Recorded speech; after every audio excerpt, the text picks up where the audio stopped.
अच्छा डॉक्टर साहब, insulin resistance की बड़ी बात होती है। एग्जैक्टली तो इंसुलिन रेजिस्टेंट के जो साइन हैं या अलामतें हैं वो आपकी नज़र में क्या क्या होती हैं? अच्छा, मैंने ये बहुत ज़्यादा अपने पेशेंट्स को भी हमेशा अवेयर किया, इस बात को एजुकेट किया। मैंने बहुत कोशिश की कि मैं हर प्लेटफॉर्म पे ये बात कर सकूं। जब टाइप 2 डायबिटीज़ डेवलप होती है तो उससे पहले हमारे पास इंसुलिन रेजिस्टेंस के साइंस आना शुरू हो जाते हैं। हमारे पास अनफॉर्चुनेटली पेशेंट आता है तो वो प्रेजेंट करते हैं जब उसका HbA1c से 10, 11 और 12 पे चला जाता है, जब वो डायबिटिक न्यूरोपैथी के साथ आता है, जब उसे लगता है कि अब तो हाथ पाँव सुइयाँ चुभने शुरू हो गई हैं और अब हाथ पाँव नम होना शुरू हो गए हैं बिल्कुल। तो ये अनफॉर्चुनेटली हम पेशेंट्स को अभी तक एजुकेट नहीं कर सके कि जब टाइप 2 डायबिटीज़ डेवलप हो रही है उससे पहले का एक फेज़ होता है जिसे हम प्री डायबिटीज़ बोलते हैं, और उससे भी पहले हमारे पास इंसुलिन रेजिस्टेंस डेवलप होना शुरू हो जाती है। उस इंसुलिन रेजिस्टेंस के बहुत मेजर साइंस होते हैं। आपको जैसे हम देखते हैं कि बहुत सारी फीमेल्स होती हैं जिनका वेट ज़्यादा होता है, ये स्टार्ट ही वेट गेन से होती है बेसिकली इंसुलिन रेजिस्टेंस। और जब ये वेट गेन होना शुरू हो जाता है, इंसुलिन रेजिस्टेंस डेवलप होना शुरू हो जाती है, तो आपकी बॉडी पे मेजर साइंस नज़र आते हैं। बहुत सारी फीमेल्स हैं जो मेलास्मा और पिगमेंटेशन के साथ आती हैं, वो अनफॉर्चुनेटली स्किन ट्रीटमेंट्स ले रही होती हैं लेकिन उन्हें ये नहीं पता होता कि ये इंसुलिन रेजिस्टेंस चल रही है। हमने बहुत सारे पेशेंट्स ऐसे देखे होंगे जिनके नेक फोल्डिंग्स पे हमारे पास ब्लैक पैचेस पड़ जाते हैं। ये एक बिल्कुल एक वाज़िया साइन है जो हमें नज़र आता है पेशेंट्स पे। फिर बहुत दफ़ा ऐसा होता है कि पेशेंट कहते हैं कि मैं सब कुछ खा पी भी रहा हूँ और मुझे हमेशा लेथार्जिक है और मैं बहुत ज़्यादा डिज़ी फील करता हूँ, मुझे चक्कर आते हैं, मुझे वीकनेस हो रही है। तो ये जो सारे साइंस एंड सिम्टम्स हैं ये ब्लड शुगर लेवल के एलिवेट होने की वजह से हैं, क्योंकि हम डायबिटीज़ बोलते ही तब हैं जब ब्लड शुगर लेवल ज़्यादा है लेकिन हमारे सेल स्टार्वेशन की कंडीशन में वो सारी शुगर हमारे ब्लड में तो प्रेजेंट है लेकिन वो सेल्स के अंदर नहीं जा रही जहाँ पे उसकी ज़रूरत है। तो इसी को हम बोलते हैं कि एलिवेटेड ब्लड शुगर है, जिसे हम डायबिटीज़ का नाम दे देते हैं। ठीक है डॉक्टर साहब, जैसे आपने कहा कि मेरा जो इंटरेस्ट था वो मेटाबॉलिक सिंड्रोम में था। मेटाबॉलिक सिंड्रोम बेसिकली क्या है, एक आम आदमी समझे तो कैसे समझे? अच्छा, मेटाबॉलिक सिंड्रोम हम उसे तब बोलते हैं, सिंड्रोम का वर्ड हम तब यूज़ करते हैं जब 3 से 4 बीमारियां इकट्ठी हो जाएं तो हम उसे सिंड्रोम का नाम देते हैं। अब मेटाबॉलिक सिंड्रोम नेम इंडिकेट कर रहा है कि हमारे मेटाबॉलिज्म से रिलेटेड जितनी भी बीमारियां होंगी जब वो एक साथ इकट्ठी हो जाएंगी तो हम उसे मेटाबॉलिक सिंड्रोम का नाम देते हैं। और जैसे अभी मैंने कहा कि जैसे जैसे हमारा वेट गेन होना शुरू हो जाए, ये बिल्कुल जो है वो इनिशियल फेज़ होता है कि वेट गेन के साथ हमारी बॉडी में इन्फ्लेमेशन स्टार्ट हो जाती है। वेट गेन को अगर हम उसे उसी टाइम पे कंट्रोल नहीं करते तो वो ग्रेजुअली क्या होता है कि हमारी बॉडी में जितने सेल्स हैं उन सेल्स के सराउंडिंग में फैट एक्यूमुलेशन होना शुरू हो जाती है। अब वो जो फैट एक्यूमुलेशन है वो इंसुलिन को सेल्स के अंदर जाने से रोकती है। जब वो सेल्स के अंदर जाने से उसे रोकेगी, वो गेट में है ना, चैनल को ब्लॉक कर देती है वो इंसुलिन रिसेप्टर्स को। तो जब इंसुलिन रिसेप्टर्स ब्लॉक हो जाएंगे तो वो ब्लड शुगर लेवल हमारे सेल्स के अंदर नहीं जाएगा। ग्रेजुअली हमारा ब्लड ग्लूकोज लेवल जो है वो इंक्रीज होना शुरू हो जाएगा, उसे हम डायबिटीज़ का नाम देते हैं। अब जब बहुत ज़्यादा ब्लड शुगर लेवल एलिवेट होगा उससे हमारी बॉडी में इन्फ्लेमेशन स्टार्ट हो जाएगी। अब वो इन्फ्लेमेशन लीड करेगी टुवर्ड्स कार्डियक डिसीजेस। और इसी तरह से पहले ओबेसिटी डेवलप हुई, ओबेसिटी के बाद डायबिटीज़ डेवलप हुई, डायबिटीज़ के बाद हमारे पास कार्डियोवैस्कुलर डिजीज़ डेवलप होगी। और जब हम इन सब चीज़ों को कैटर नहीं करेंगे, हमारा ब्लड प्रेशर भी एलिवेट करेगा तो वो ग्रेजुअली हमारे किडनीज़ को डैमेज करना शुरू कर देगा। तो इसे हम मेटाबॉलिक सिंड्रोम का नाम देते हैं। ठीक है, और आप समझती हैं कि जितने भी कार्डियक पेशेंट हैं, प्री डायबिटिक हैं, ओबीज हैं, ये सब के अंदर जो है वो मेटाबॉलिक सिंड्रोम डेवलप हो चुके होते हैं? हमारे पास जब पेशेंट पाकिस्तान में एटलीस्ट जब प्रेजेंट करते हैं तो वो मेटाबॉलिक सिंड्रोम्स के साथ प्रेजेंट करता है और तब भी पेशेंट इसको सीरियस नहीं लेता। वो कहता है कि शुगर ही तो है, हो जाएगी मैनेज, हम मेडिसिन लेंगे या इंसुलिन पे चले जाएंगे तो उससे शुगर मैनेज हो जाएगी। जबकि आपकी ब्लड शुगर लेवल का एलिवेट होना और ब्लड प्रेशर का एलिवेट होना ये एक टिपिकल साइन है कि आपकी किडनीज उससे इफेक्ट होती ही होती हैं, बाकी सारे ऑर्गन्स भी इफेक्ट होते हैं लेकिन सबसे ज़्यादा जो इफेक्ट आता है वो हमारे किडनीज पे आता है। हमारे पास जितने भी अभी जिस हॉस्पिटल में मैं काम कर रही हूँ वहाँ पे जितने पेशेंट्स हैं, हमारे पास CKD के या डायलिसिस सेंटर में मैं जब ड्यूटी परफॉर्म कर रही होती थी, डायलिसिस के पेशेंट्स में मैं जितने पेशेंट्स देखती हूँ जो डायलिसिस में हैं इस वक्त, वो अनफॉर्चुनेटली 90% वो केसेस हैं जो अनकंट्रोल्ड डायबिटीज़ और अनकंट्रोल्ड हाइपरटेंशन के साथ थे। ना उन्होंने अपने ब्लड प्रेशर को कंट्रोल किया, ना उन्होंने अपने ब्लड शुगर लेवल को कंट्रोल किया, और एट द एंड क्या हुआ, किडनीज डैमेज होना शुरू हो गई।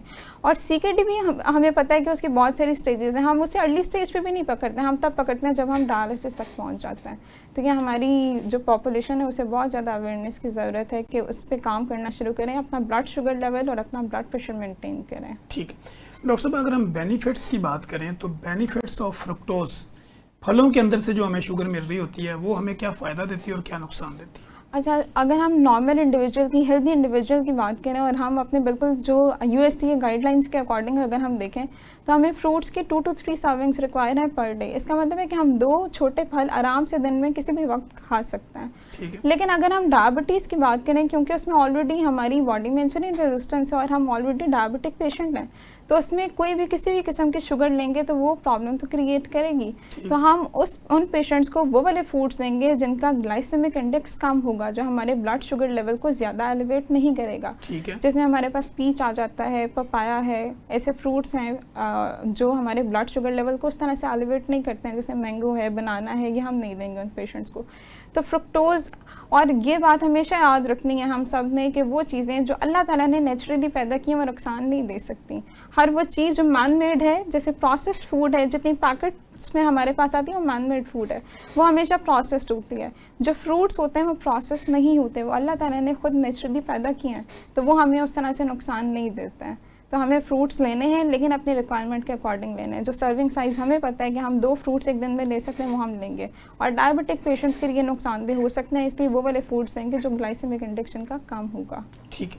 अगर हम इसको शुगर वालों के लिए और मोटापे वालों के लिए आसान कर दें तो वो कौन से ऐसे फल हैं जो वो बिल्कुल नहीं ले सकते? आम हम बिल्कुल नहीं ले सकते। ठीक है। वैसे अगर कहा जाए तो हम आम ले भी सकते हैं, लेकिन हमें लगता है वो उसकी जो रिक्वायरमेंट है वो जस्ट 1 स्लाइस है। अब हम सबको पता है कि जब हम आम खाने पे आते हैं तो हमारा तो एक आम से भी पेट नहीं भरता, हम उसे खाते हैं तो 5-10 आम जो है वो आराम से जो है वो ले लेते हैं। तो हम पाकिस्तानी पॉपुलेशन में एटलीस्ट उन्हें ये कहते हैं कि हम बिल्कुल ना खाएं, क्योंकि हमारे एक स्लाइस से तो गुजारा होने नहीं वाला। ठीक है। ग्रेप्स का भी ग्लाइसेमिक इंडेक्स ज़्यादा होता है, तो हम ग्रेप्स भी नहीं देंगे। ठीक है। और तरबूज? अच्छा, तरबूज में थोड़ी सी जो है वो कहा जाता है कि वो, कुछ लोग कहते हैं कि जो डायबिटिक पेशेंट्स हैं वो ले सकते हैं, कुछ लोग कहते हैं कि डायबिटिक पेशेंट्स को नहीं देना चाहिए। अब हमारे पास एक वो पेशेंट है जिसका ब्लड शुगर लेवल कंट्रोल्ड है, जिसका HbA1c जब हमारे पास आता है वो पेशेंट, तो उसका HbA1c 5-6 है, 6 और 7 के दरमियान में भी है। तो उनमें भी हम कह देते हैं कि आप एक टाइम पे अपने जो फूड है, जो आपका मेजर मील है, उसे थोड़ा सा गैप रख के आप ले सकते हैं। 1 कप वाटरमेलन आप ले सकते हैं।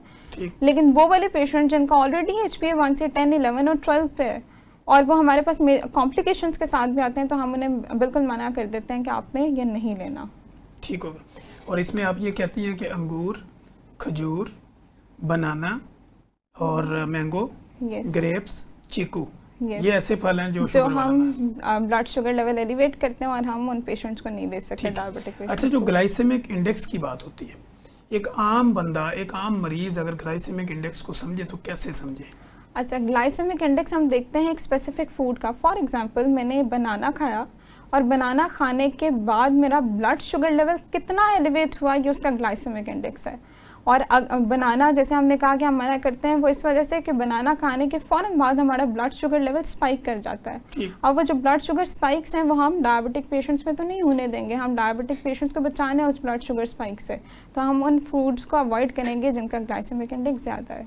यानी ग्लाइसेमिक इंडेक्स आपके कहने का मतलब ये है कि वो फ्रूट के अंदर ग्लूकोज को नापने का पैमाना है? बिल्कुल ऐसे ही है, क्योंकि मैंने पहले भी बताया कि फ्रूट्स में फ्रुक्टोज प्रेजेंट है, तो बेसिकली वो एलिवेट करता है हमारे ब्लड शुगर लेवल को। ठीक। अच्छा, अगर अब तो हमने ये फ्रुक्टोज की बात कर दी, अब हम बात करते हैं लैक्टोज की।